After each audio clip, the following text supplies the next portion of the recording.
Okay, welcome to lesson 5 on topic 27, functions. Now I know most of you are doing these lessons in order anyway, but if you aren't, it is really important that you go back and do lesson 4, because lesson 4 was about practicing rearranging, changing the subject, and that's a really crucial skill for what we're doing today. So what we're looking at today is these two here, finding the inverse of a function and also understanding that notation f to the minus 1 of x. So, title of inverse functions is what you need, that's what we're working on today. And then I need you to copy down this question. So this is f of x equals x divided by 4, and then find f to the minus 1 of x. Okay, so in terms of notation, this is telling us the original function.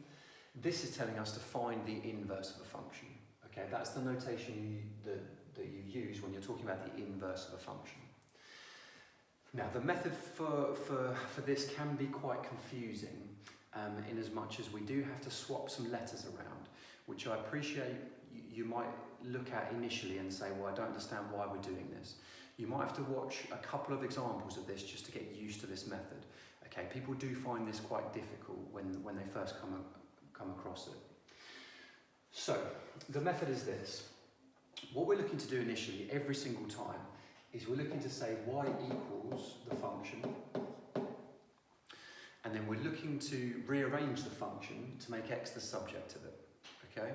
Now in this case, this is a relatively straightforward function, so in order to make x the subject of this, all I need to do is to multiply by 4.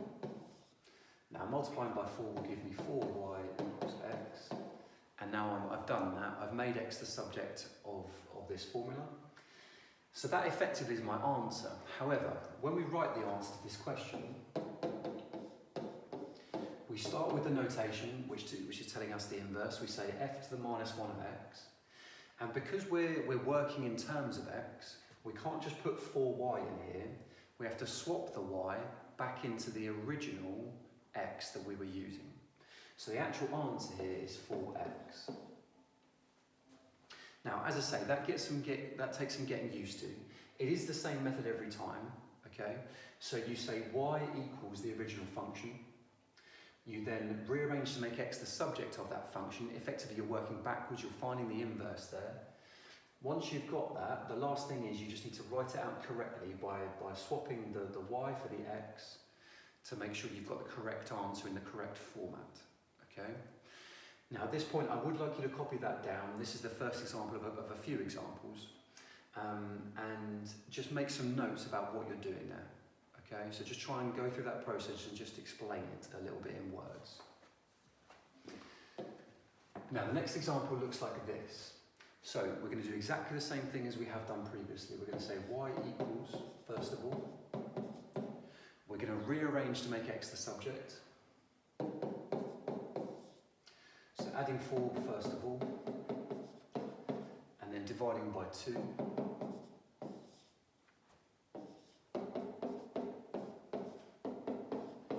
Now, as I say, that effectively is my answer. However, I need to make sure I write it in the right format, which means f to the minus 1 of x is equal to, make sure we swap that y back into x, it's x plus 4 over 2.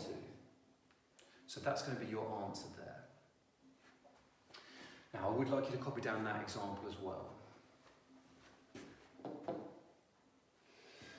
Okay, next example is this, and again, we're going to do the same process. So we're going to say y equals x squared minus 3. We're going to make x the subject. So add 3 to both sides.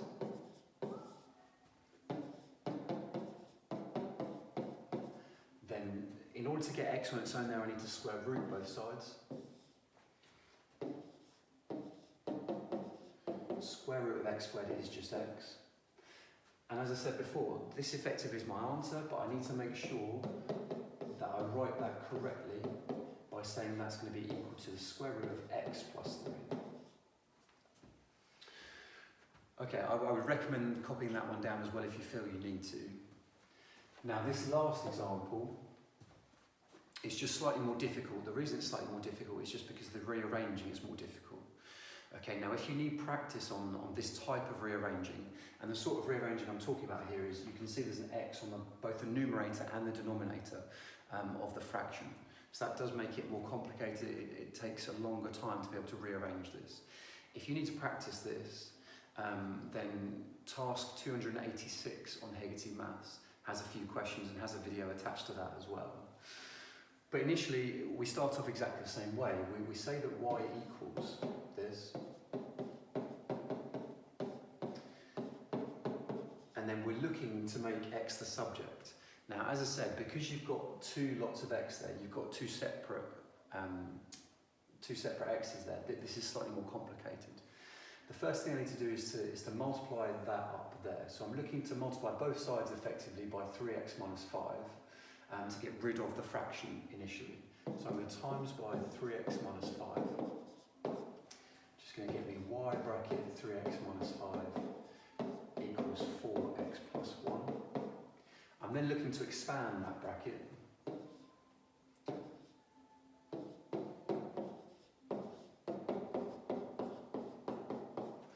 At this stage, I'm looking to group together the x's because I want x to be the subject. To do that, I need to group them together.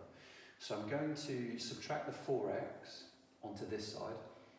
At the same time as I'm doing that, I'm also going to add the 5y, just so that I've grouped the x's together, and then everything else I've moved onto the other side of the equals.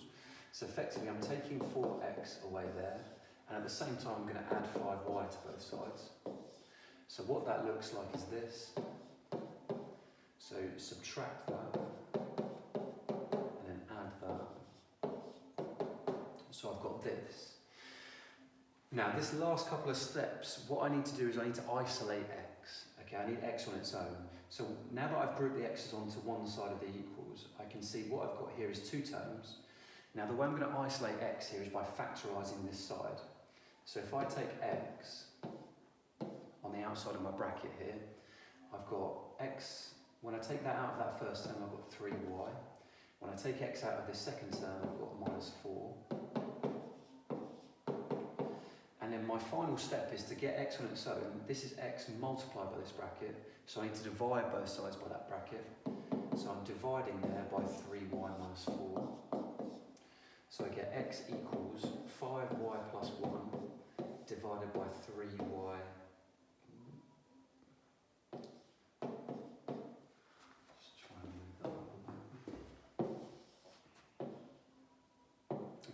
So x equals 5y plus 1 divided by 3y minus 4.